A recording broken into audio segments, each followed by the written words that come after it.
The rain did not stop that night.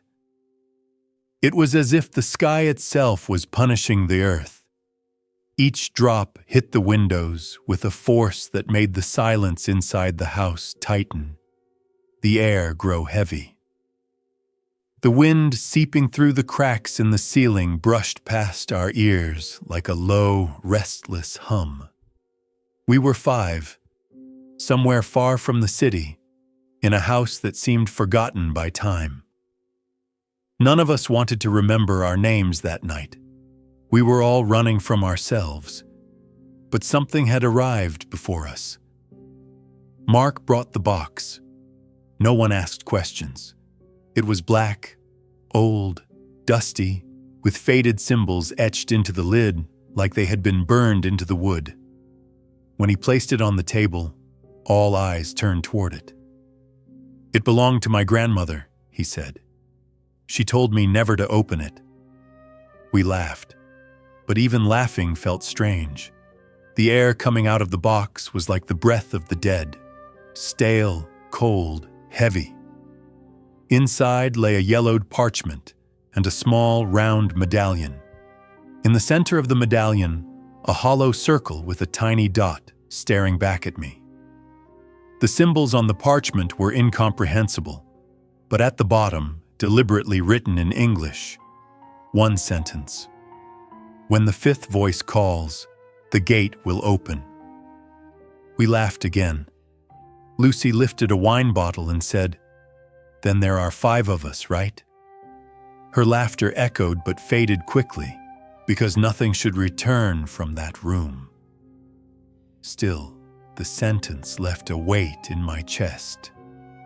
5 people, 5 voices, and a door. No one asked what door. As the night deepened, the wind fell silent. It was as if the town itself had stopped breathing. When the electricity cut, Mark pulled candles from his pockets, as if he had been waiting for this moment. Their yellow flames stretched long shadows across the walls. The ceiling bent. The house seemed to inhale. For a while, no one spoke. Only the dripping water and the pounding of our hearts. Mark laid the parchment on the floor and arranged the 5 candles around it. The smell of the room changed. Moisture gave way to the metallic tang of iron. I felt a weight in my chest, something invisible pressing down. I wanted to leave, but my feet were glued to the floor. Mark began to read the strange symbols. His voice sounded foreign, yet purposeful. As he spoke, a low murmur filled the room, a hum coming from beneath the floorboards. Outside, the rain had stopped. It was as if the world itself had paused. The candle flames bent as one, then flickered violently. The air grew icy. A scraping sound came from below, nails on wood, or someone climbing slowly. Mark's voice continued, "When the 5th voice calls." The moment he finished the last syllable, all the candles went out. Darkness enveloped everything, seeping under my skin. I tried to breathe, but the air was gone. Then a scream. Not human, not entirely. A sound that came from inside me rather than from a throat. When the light returned, Lucy was gone. Her chair was toppled, her glass on the table, but she wasn't. The doors remained locked, the windows sealed. I looked to the others. None spoke. We all stared at the wall as if someone had just been standing there.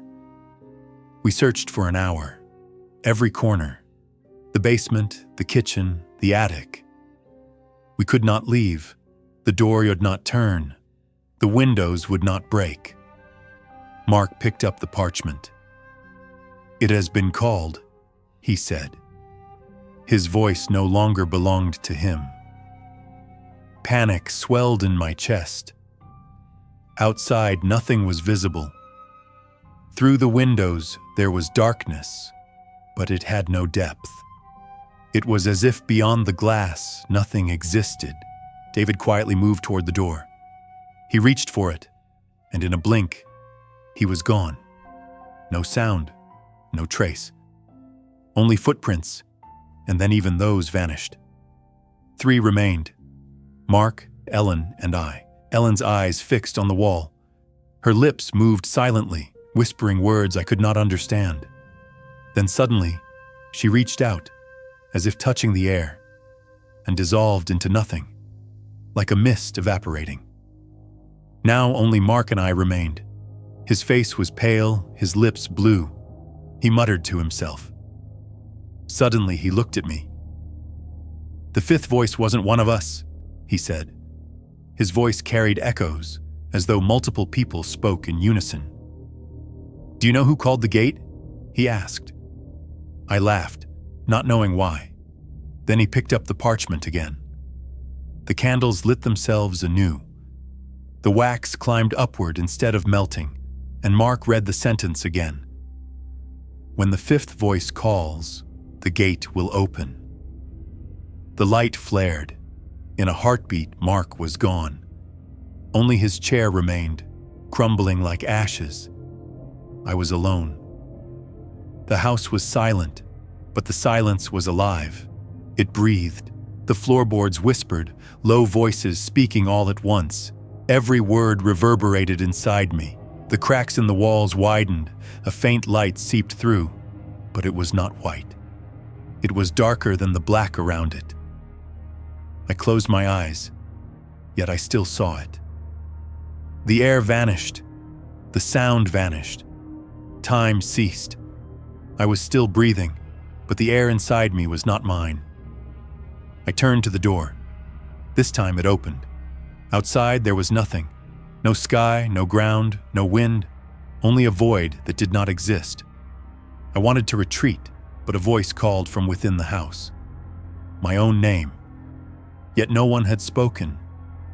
Then I realized I was the 5th voice, and the gate had never been outside. The floor trembled. A breath rose from beneath. The walls cracked. The lights extinguished entirely. In the center of the room, the parchment still lay. The ink was fresh, but in a language I could not read. Still, it echoed in my mind.